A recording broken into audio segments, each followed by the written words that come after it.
All right, I want to talk about hypergamy in women. Okay. Okay. So it is 12:40 a.m. on I guess it's technically Friday now.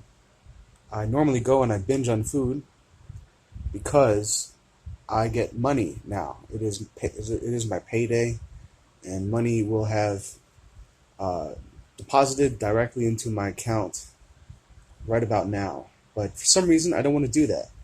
I've had a lot of ideas for things to talk about and things to make videos about, and hypergamy is one of those things. So this all started today when I uh, was driving down the highway and I saw this vehicle, this very clean, uh, souped up Chrysler 300M with raised wheels.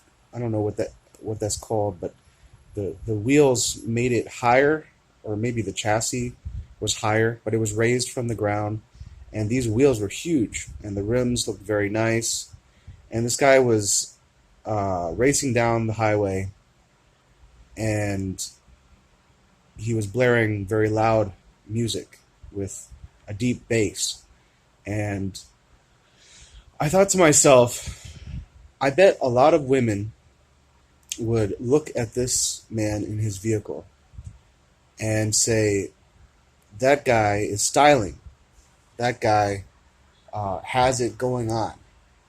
And I bet a lot of women would like to get to know that person and see his assets as uh, attractive qualities. And that is basically what hypergamy is in women. It is where a woman seeks a man who has a high status, who is typically, you know, more developed than herself uh, in most ways. Someone who you know, she can utilize the fact that she's with someone who is successful, is intelligent, is maybe further intelligent, further superior in his intelligence, is uh, more has more worldly success, has is very attractive, perhaps even more attractive than she is, if you can make a comparison. Um, and yeah, like I said, high status, has perhaps more status than she has.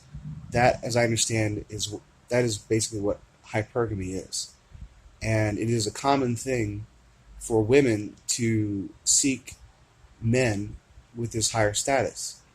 Now, the reason why I want to bring this up is because I personally want to see I want to see what women do that isn't good for themselves and for everyone else. And that is because I believe I've grown up in a society that basically overly chastises and humiliates men. And there is very little discussion about what happens on the other side. One example of how our culture overly criticizes men is uh, pointing out how men are crazy, uh, you know, hungry beasts after sex.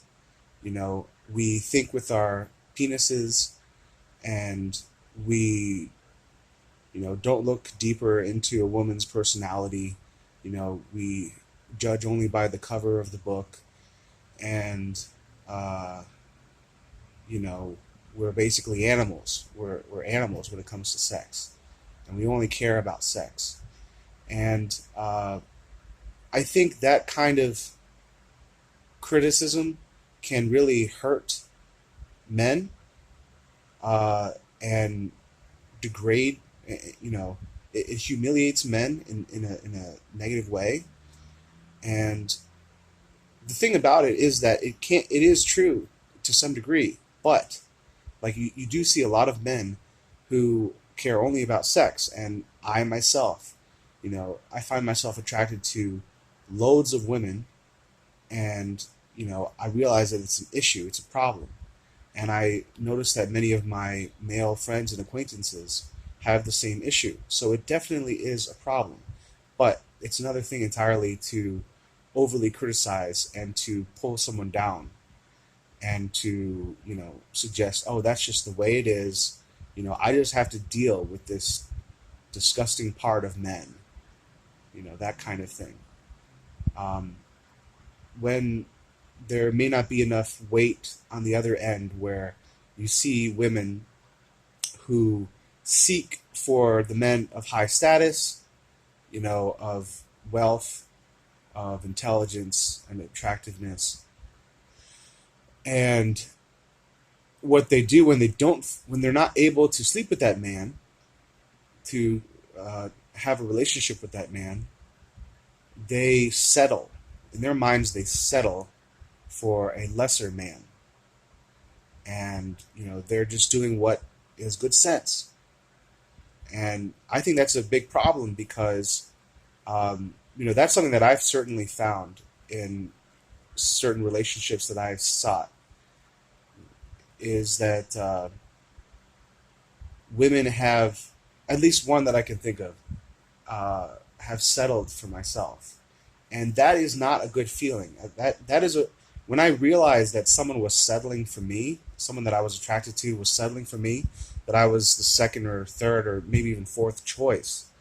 Um, I realized that I did not want to pursue a relationship with that person on those grounds, because that meant that she didn't really want to be with me. She just felt that she had no other choice. And I felt that if there wasn't a genuine love connection, that it would not have been a meaningful enough connection. So, yeah, I dropped that possibility. And anyway, I could say more about that, but I don't think I will at this point. But I think that's a problem, that women have this attitude. And the another issue with it is that, I made a blog post about the difference between a moral and a principle. And I suggested that a moral is something that you have written on your heart, where you won't do this because you know how it feels when you do that particular thing. Like if you were to commit a sin, like, I don't know, bully someone, call someone a very nasty name, um, trip someone so that they fall, cut someone off on the highway, oh man, think of any sin, if you get to a point where you do not want to do that thing because you know how it feels to do it, it doesn't feel good, it's not a loving gesture to make, then you will not do that thing. And that is now a moral that you have on your heart. Whereas a principle is something that you have where you have made an intellectual commitment to not do something, a certain thing, but it's not on your heart. So when push comes to shove, you will choose, what might be a wicked. You will follow a wicked desire. You will follow a sinful desire rather than doing what you have set up as a principle for yourself. So principles mean very little. They mean a bucket of spit. But I think that a lot of women believe that they are principled, believe that they are, in their seeking for a man in their life. They believe that they're making the right choices for themselves and others, and the man, ostensibly, when in fact they are being very ignorant of what causes them to be attracted to, only the men that have high status, high attractiveness, all these high qualities. Um, they are not using their heart to find their soulmate in these instances. They are attempting to alleviate their fears for protection. Will they be protected? Their fear of other issues, other things as well. Nothing comes to mind at the moment, but I do believe that it is because of fears that women hold on to and ignore that they have, that they seek these higher status men. And what ends up happening is there's like this ratio of 20% men that everyone sleeps with, and then 80% are largely ignored and finally settled on. So, I made a long video, but I'm just concluding here that this is an issue among women, and I feel like it needs to be addressed. And I don't want to criticize overly women, but I think that as I said earlier, we need to shift the weight and balance the scales a little bit, for better or worse.